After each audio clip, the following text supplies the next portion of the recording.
আজকাল ইউটিউবে অনেক ব্লগ পাবেন যেখানে এনারাই ইন্ডিয়ানসরা অ্যাব্রড কান্ট্রিতে থেকে তাদের স্ট্রাগল শেয়ার করেন।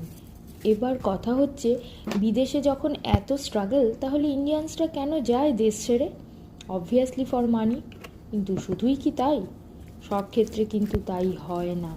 যেমন প্রতি বছর আপনি আপনার চেনা জানা কাউকে না কাউকে দেখতে পাবেন ইউএসএতে চলে এসেছে স্টাডি বা জব পারপাস।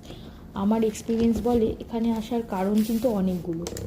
অবশ্যই সব কিছুই ম্যান টু ম্যান ভ্যারি করে। আমি যেগুলো প্রস ভাবছি অন্যের ক্ষেত্রে নাও হতে পারে। তবুও বেসিক যে জিনিসগুলোর কারণে মানুষ এখানে আসে তার মধ্যে নাম্বার 1 কিন্তু লাইফস্টাইল। কয়েক বছর স্ট্রাগল করার পর আপনি যখন পুরোপুরি সেটেল হয়ে যাবেন, তখন আপনার জীবনযাত্রার মান অনেকটাই সুন্দর হয়ে যাবে। এমন নয় যে ইন্ডিয়াতে বসে এটা সম্ভব নয়, সেখানেও কিন্তু সম্ভব।